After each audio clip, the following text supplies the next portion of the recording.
The second thing I want you to see about David's life is a persistent sin. Persistent sin, born of presumption. What? What? Yeah, let me say that again. Persistent sin, born of presumption. Now you've got your Bibles. Turn over to 2 Samuel chapter 11. 2 Samuel chapter 11. You know the story. This is the story of David and Bathsheba. So you know the sin, although I think there's more sin here than just that. Chapter 11, 2 Samuel chapter 11, verse 1. Listen what it says. In the spring, at the time when kings go off to war. Now there's some debate among the scholars about whether or not this was a problem for David. I personally think it does indicate there was a problem here. I don't know why it would be in proximity to the story of Bathsheba, why it would be relevant, except that I think it's saying to us David wasn't where he belonged.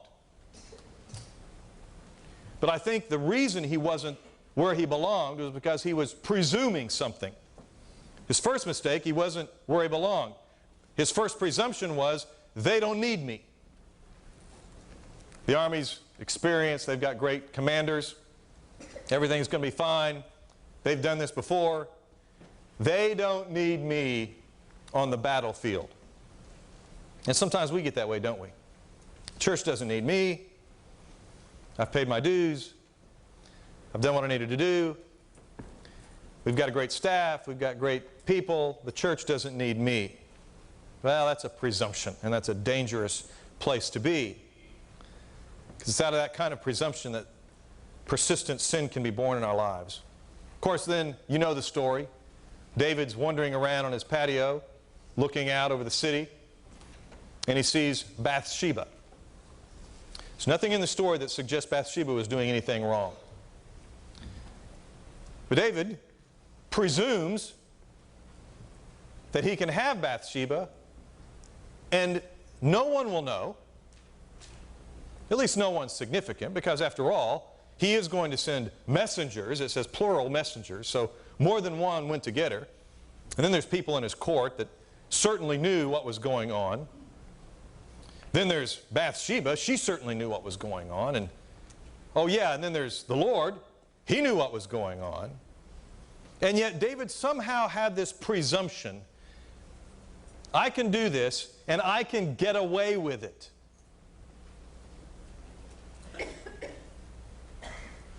Then he finds out a few weeks later she's pregnant.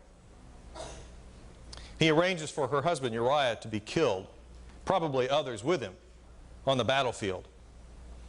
What kind of presumption for a king to be able to think, I can do this because I can get away with it.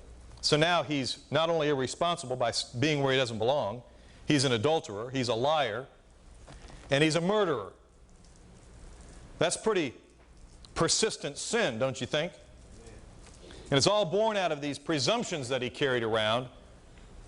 No one will miss me. I don't need to be there. No one's going to know. I can get away with this. The price won't be that great. It leads to persistent sin in his life.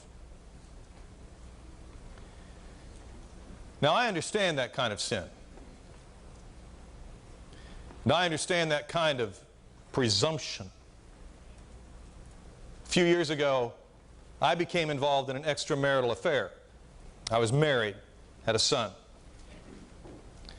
And that affair led to the loss of my marriage, the destruction of my marriage, the loss of a relationship with my son. It was all born out of this presumption. Somehow I began to think in my mind, I can do this and get away with it. No one will know. Persistent sin. That relationship was followed by a series of other relationships where I behaved less than honorably. So as I look back on my life, and this was a story I shared with Pastor John, there's a lot of things in my life to regret.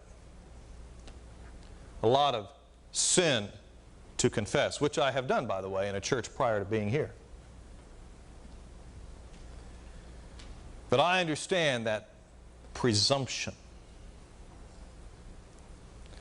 Some of you understand that presumption. Some of you are struggling right now with similar kinds of life circumstances. And if you be honest with yourself, you'll confess, you'll acknowledge that there's presumption there in your life as well, and a persistent sin that's been born out of that presumption.